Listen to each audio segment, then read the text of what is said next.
afternoon, everyone. Shaun Brown, welcome to the 1860 Club. Yeah, thanks for having me. Our video features. Fantastic to be down here where a lot of the players would have been, I'm sure, over a long period of time. Yeah, over the years, yeah, absolutely. We've been here a long time now, so... Yeah. How long? Well, we started in 2000, so I think we were laying the carpet the night that my son James was born, so he's turning 22, so it can't be, it's about 22 years, I suppose. Yeah. And it's going well? Yeah, look, I mean, the cricket centre's always gone really well. I mean, obviously it's been tough recently with the lockdowns, but, you know, I mean, that's the same for everyone. But, yeah, good. Plenty of coaching on, there's no doubt about that. I see you've had in excess of 25,000 personal coaching lessons you've handed out. And in excess of 1,200 camps. That it was unbelievable to have a life full of cricket. Yeah. It must be amazing. You must love it. Well, look, and that's the lockdown, isn't it? Because it gives you an opportunity to go through those sorts of things. I started looking at all the camps we'd run.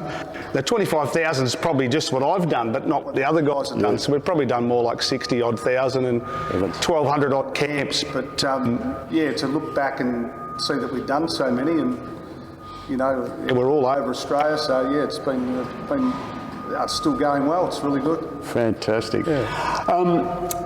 You've had a lifetime almost in cricket or associated with cricket, but where did it start? You were from Traralgon, born and bred down there? Yeah. Well, look, like all young guys of that era, I mean, I suppose I just went along and watched Dad play. He played for a team called Imperials, had an older brother who was into cricket, and you know, he was always getting me to bowl to him or throw, or the traditional backyard games. I mean, I was fixated on the Test series. I can remember vividly the Test series from 74, 75 when Tomo was bowling, and so it was a pretty exciting time for cricket. And then, of course, World Series cricket, and World Series cricket came to Traralgon, and I went to the cricket clinic as probably a 9 or 10-year-old, and people like Len Pascoe and Ray Bright and Ian Chappell wasn't at the clinic, but he was in town. Ian Redpath, who I've become friendly with. Richie Robinson, former Preston player. Yeah, Richie. Probably. Yeah, so they had all the stars there, and look, I already loved cricket anyway, and I was hanging out to play. So, you know, you could only play under 14s. So by the time I was 9, I was training, and then playing. So yeah, played footy in the winter like most kids, and then cricket. But cricket was always the game, I think. Right. Yeah. And then through your junior years, you obviously progressed, developed into a fine batsman because you got picked up by Hawthorn East. Well, I played in Traralgon, and I was playing 8th grade from 13, 14. By the time I was 16, I'd done very well. I'd represented Traralgon at Country Week, men's Country Week. So as a 16-year-old, and I made runs at the Country Week there, made a couple of 50s. And it just so happened that Graham Matthews, the Hawthorn East Melbourne batsman who'd played for Victoria, was watching Brad Wigney out at Ringwood. And I got 48 or 46 or something. And then he spoke to myself as well. And I had a fellow called Ken McQualter, who was our captain of Traralgon, and he was sort of in the conversation, and they'd struck up this deal that if I was to go down, I'd start in the seconds and all this sort of thing, right? Of course, I went down and I didn't start in the seconds, but it was just the start of, I suppose, my journey in Melbourne. Of course, in those days, living in Traralgon, it was taking... Well, I was taking 2 hours 45 probably to get to Glenferrie Oval or Hawthorn Indoor.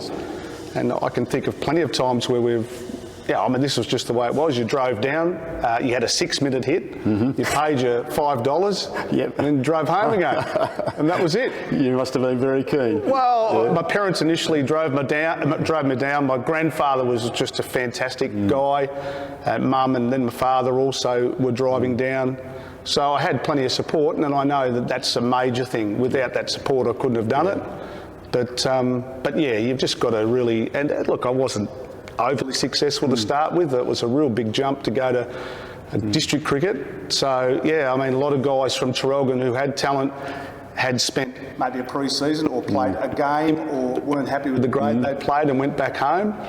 But I just stuck at it. I ended up playing seconds that year, and And I made 139 in a Colts game. They used to play Colts games on the Sunday. Yeah, that was against Sth Melbourne, and Wayne Phillips and a bloke called Jeff Fontaine were playing. So they were state squad players, and I was only 17. So I got 139 that game. And for me, that was probably the only major thing I did for the year, but it showed the club I had some talent. Yes. And then from there, I was in the seconds, and then on to the first, a couple of years later. Yes, yeah. How many years did you have at Hawthorn? Well, I played at Hawthorn I played 9 years at Hawthorn, I reckon. I might have played 8 to start off with, and then I went back as a 35-year-old as an assistant coach, still playing. So, yeah, it was Hawthorn East Melbourne. It had a lot of strengths, you know what I mean? Yeah. It was such a traditional club. There were some very good people there. But I just didn't play well there. It wasn't a great fit for me. I was probably a little bit hard to deal with in those days, now being older. And I probably wasn't the greatest team man, if you like. I'd had some good performances, but I was always trying to be on the move from Hawthorn East Melbourne. And I finally got cleared and I went across to South Melbourne. But I've still got some very good friends from Hawthorn East Melbourne I still speak to on the phone. And so, yeah, I mean, it was a good time, but I just didn't really, I'm probably not that happy with how I really conducted myself at Hawthorn. I was, young. Yes. Yeah. You had a fantastic career at South Melbourne. I think career average at South of close to 36. Yeah. You made 5 or 6 centuries, including one 200 not out. Yeah. That was against North Melbourne. It was, yeah, and as I mentioned before, there was some Preston people playing in that game. So Greg was the captain, Greg Hobber was captain coach of North, Stu Hensley was playing and Tim Jessel were playing. So guys that I went on to play with at Preston, so that was nice. But I was only, because we had a catch-up, South Melbourne catch-up recently, that innings comes up from time to time, and I can honestly say it's the only time I've really ever walked off a cricket ground where you just feel, I feel satisfied. I've done well today. Yes. Whereas every other time you'd be disappointed about getting out or something like that. And we're in a strong position overnight. So, yeah, it was just one of those rare occasions where you could say probably everything went well. Greg was nice to me. He dropped me on about 180. Oh, okay. It was a real easy catch too. So thanks, Hobbs, for that. That was great. Yeah. He'll enjoy that. Yeah. Who did you play with at South Melbourne? There would have been Flem, I suppose, would have been there. Look, when I went to South Melbourne, it's different. Premier cricket's a lot different now because even when I played at 35, I was 35 years of age. The next oldest was about 29 and the next oldest was 27. It was just young guys, right? But when I went to South Melbourne, I was very lucky because I went and Wayne Phillips was there, who was just out of the Australian team, still playing for Victoria. Damien Fleming, obviously a champion player, but there was guys like Lee Baker, who was a guy in his 40s, bowled leg spin, had played for Victoria. Phil Kingston, who went on to be the greatest wicketkeeper in South Melbourne's history, and Alan Chadwick, who'd played some state seconds and was a fantastic guy. So I had a lot of people to look up to and listen to. And I was at that age where I was, I wanted to listen and I really respected their opinions. And so, I really enjoyed playing there and just being sort of like a younger guy. And even though I was mid-20s, so mid-20s. What was the highlight besides your 200 team-wise at South Melbourne? Well, the highlight would have been, we did play in the one-day final at the MCG against Northcote, which we unfortunately lost. We bowled Northcote out for 170 and couldn't do it. We had Gus Logie in the team as well. Mick Taylor had come back as well. Wayne was playing. We were 3 for 1, so that was never going to work for us. But the game before was a really good game because we had to beat St Kilda and we beat them and we had a tie with them and then we had a bowl off at the junction, a bowl off. Right. So we hit the stumps twice and we went through to the next round. Right? So it was bizarre, right? And then we played Melbourne and they had their full team. So Dean Jones was playing, Hodgie was playing, everybody in the team I think except for, might be wrong, but perhaps Mick Sholly didn't play for Victoria, but it was their strongest team. And we beat them pretty easily. Wayne got some runs and others, and we bowled well, and we had some part-time guys. A guy called Kim Teschendorf, he got Hodgie out, so he just lives on that, So that was a great game, and then to play the final. So that was probably where we played well. we didn't have a lot of success. We just didn't quite have the team. You know, we just didn't quite play as well as we could have. But at great times, I played with Mark Butcher there as well, who went on to play for England. And as I said, to play with Gus Logie, well, that was fantastic too. Major highlight. Yeah. How did he go in his season? Well, Gus was an interesting guy because, you know, I can still remember the first game we played. We're playing Hawthorn at the Junction. And Gus has zoomed in and he's thrown the stumps down, and I happen to be right in line for the high five. And I thought, how good's this? I'm high-fiving Gus Logie, he's thrown the stumps down. So he didn't play overly well in the first part of the season, but then his family came out and he started the first game after Christmas with 213 against University, against James Sutherland. Right. And I batted with him for a couple of hours that day, and it was just brilliant to play the game and see the way he played. He was lofting over cover, lofting down the ground. James Sutherland was complaining that he shouldn't be playing those shots. And Gus said to me, I don't know what he's complaining about. If he keeps putting them there, they're just going to keep going. And I'm just thinking, well, this is great. So things like that will really stick out as great memories of that particular period. And tell us, for the you know, there's a hell of a lot of players, former players who will see this, may not have seen you actually play, but how would you describe yourself as a batter? Well, do you want to be? I'll be modest. Well, I think give us it all. Honestly, in all honesty, when I was younger, at that Hawthorn period, I used to score quickly, but I'd get out in 20s. I remember making 8 20s in a row in district cricket, which is just not good enough. By the time I got to South Melbourne, I'd sort of worked out that you've got to occupy the crease, and I worked on a little system of letting the ball go outside off stump. So I spent more time at the wicket. My strike rate might have only been 40 to 50, but then I started making more runs, so I was more value to the team. And it was a much better way of doing things. So strong off the pads, hook shot was good.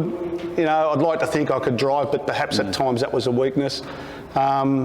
You know, I mean, if you're having a good day, you're great, aren't you? And there was little periods there. I did make 4 ducks in 6 games before I made that big score. So, cricket can just be like that. But, I suppose, off the pads and hooks was more my sort of go. You were fairly orthodox? I think so. I mean, you don't really watch yourself bat. We didn't do a lot of footage in those days, but sort of backing across that sort of 1980s, 90s technique. Pretty orthodox. I mean, I learned to stay in was the main thing, you know, and make some runs. Who did you learn the most off? Well, look, I think there's no doubt there's a fellow called John Harmer. Oh, yes, who played with in subbies for a few clubs. Well, Johnny came along to Hawthorn East Melbourne as the coach. Now, as a club coach, you know, he did a pretty good job, but his strength was the one-on-one personal coaching. You know what I mean? So he was a school teacher, wasn't he? Yeah, a lecturer at Rusden. You know, in biomechanist. You know, renowned. Worked with England, Australia. Like just a brilliant man, and I still love talking to Johnny. He was here last year.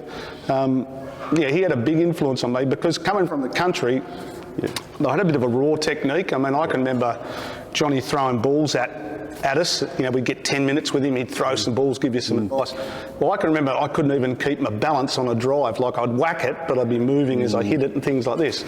So he started teaching me about stable base and stability, rotation of the shoulders, and I'm like a sponge. I had a bowling machine in Traralgon. So then I went and got lessons. I paid for lessons out of my own pocket, got lessons as a 19-year-old. I don't think if I hadn't have met up with John and learnt all that, I certainly wouldn't have played the number of games I played because I was pretty rough as a country player, and I needed to improve. And he was great, and he was fantastic for my own coaching, which I was already doing at that stage. So he was probably the most influential. Wayne Phillips was very influential at South Melbourne as well, and I always tell the guys this story, but Wayne's pretty to the point. And I'd made 100 the week before against University. He was playing for Victoria, so he didn't see that, I don't think. We played St Kilda the next week at the Junction. We got rolled easily. We got rolled for about 130.